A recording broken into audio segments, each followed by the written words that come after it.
Welcome back. Unless you were living under a rock last night, it became official. Linsanity over, at least for New York. The Knicks, they chose not to match the Rockets' 3-year, $25 million proposal for Lin. Now the 23-year-old, he is going to Houston, and many Knicks fans wondering out loud here if the story that you couldn't make up, Harvard kid cut by a couple teams, exploding on the scene, cover of SI for a couple weeks, making the Knicks relevant for once in a very, very long time. What just happened here? Nobody saw this coming. There's two different schools of thought for sure, but nonetheless, people are making their opinions heard. I think he brought something to the Knicks that they hadn't had in a while. Yeah, I don't think they should have kept him. I mean, there's probably somebody else out there who's like the next Lin, so they just have to find that guy.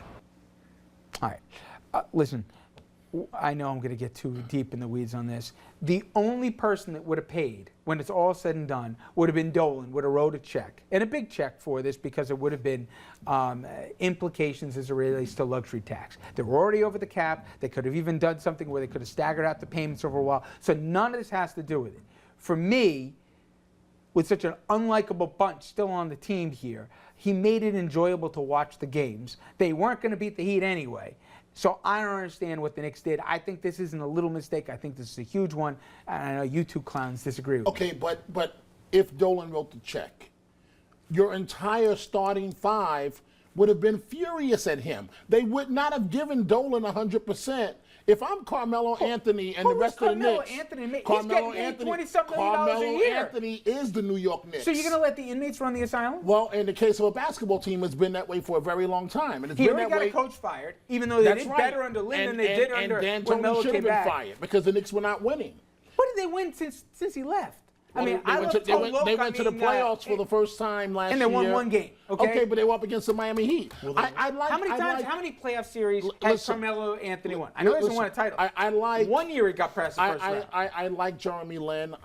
I was amazed at his ability to run nonstop, you know, as the point guard at 100% all the time. It was a great American story. Asian American kid from Harvard, let's face it, playing with the brothers on the New York Knicks. It was a great story. And playing well. And playing well with the brothers. But the fact of the matter is, when the brothers decided to concentrate on Jeremy Lin, he really couldn't compete. So it's that simple. If they don't move without, okay, there I am. I'm going on this. I just think, exempt yourself, because I know you don't like the Knicks. Okay, it's not important.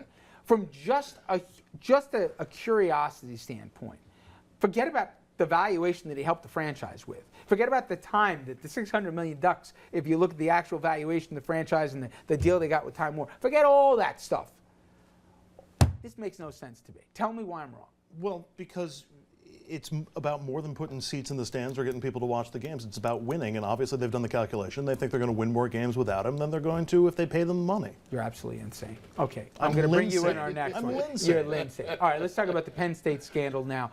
Now, last week we talked at length about this and asked you at home, among other things, if you thought Penn State ought to receive the so-called death penalty. That's the harshest penalty that the NCAA could levy. Total shutdown of the university's football program. Now, we got a hint of what the NCAA might be thinking. I've never seen anything as egregious as this in terms of just overall conduct and behavior inside a university, and hope never to see it again. I don't want to take anything off the table. You know, the fact is this is completely different than a impermissible benefits scandal like happened at SMU or anything else that we've dealt with. This is as systemic a cultural problem as it is a football problem. Now, as for the statue of Joe Paterno, the library named after him, no answer yet on what will happen. Here's what the new Penn State president, though, said about it. There are aspects of Paterno's legacy that are important to remember in terms of his contributions to education. There are also, obviously, based on the Freeh Report, some very, very negative aspects that will continue to be a black mark on Paterno's legacy. So we have to look at this comprehensively, and we have to come up with a comprehensive solution. Penn State's going to make up their mind in the next week, but in the meantime, some aren't waiting to make their opinion heard. A plane flew over Penn State, towing a banner that morning saying, "Take down the statue or we will." And Mark, let me ask you here. I know you follow the story now as a sports story, but what would you do, A, as Penn State and B as the NCAA. And there's some debates if they have legal authority under this particular case, because it wasn't the athletic integrity, it was everything else. But what would you do? Well, I'll answer it as a father. You know, this is real easy for me. If this is my kids that were subject to this kind of abuse, there's no question. But the death penalty is not the right answer. The right answer is to go after the leadership, do the lawsuits, go through the process and fire some people, take the statue down, move it somewhere away from the stadium, put some plaque about rehabilitation and the meaning of that, and let's move on. But you know the term collateral damage better than any of us, having served in the military as long as you did. Damage is sometimes going to be felt by those that aren't just the perpetrators and the for leadership, and obviously Sandusky. Give the kids a chance to transfer to any school they want without any waiting period. Give them complete carte blanche. And I know a lot of businesses are going to be hurting in Happy Valley as a consequence, because football is everything there. That said, shouldn't there be a message that it's not just 4 guys who are going to lose their jobs and maybe even spend some time in jail? I mean, for crying out loud, guys sell tattoos and schools get put on probation. In this case, they aided and abetted a pedophile. Almost the military analogy always goes back to the best practices of raising kids. And when you're raising kids, you reward good behavior, you punish bad behavior. You have to have the punishment meet the crime and impact.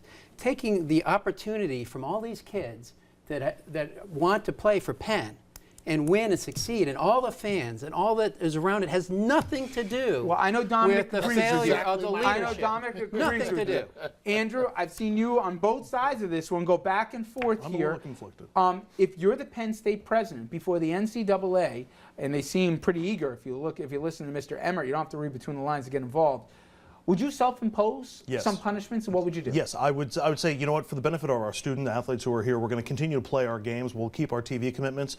We're going to break even on this season, and every dollar above break even, we're going to donate to a children's You're organization going to let your or an team go to advocacy the group. bowl? Sure. Are you going to keep the statue of Joe Paterno in front every day for somebody to walk by? That's the second part of the problem. While I think the university should self-impose some restrictions, I think that Paterno's legacy remains a positive one for the university, God. and I would keep his statue my there. I don't agree with that, though. I mean, I don't care if he was the greatest person on the planet. There were at least a dozen kids that in no way, shape, or form here were put in harm's way, raped or molested because he didn't do what he should have done. 2 things. One, maybe that statue serves as a reminder so that as everybody's walking into the stadium, they're like, aha. The second thing is, and keep this in mind. Do you change the caption then? I don't know. The second part is, Paterno's crime again was a crime of omission, not a crime of commission. No, Andrew, he would have been indicted if he was alive. He didn't. No, don't make it sound like that. He lied under the grand jury.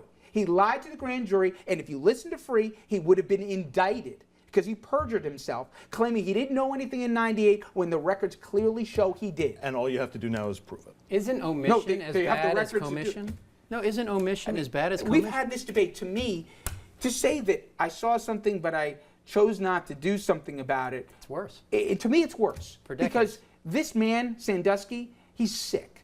But this person wasn't sick. If you can't defend a child. Let me take a military example, because with your background. We gotta wrap, too. In a small unit, it's understandable if somebody sees a fellow member of their unit doing something, committing a crime or doing something they shouldn't be doing, you might often get them turning their backs because of the cohesion of that unit. You know what? And it's a closeness of the perfect example, because in the military, you always go after the leadership. You don't punish the troops for bad leadership. Go after the leadership. I think we all made our points there. So. No, leadership starts with the coach here, the guy that the college basically reported to, which was Joe Paterno.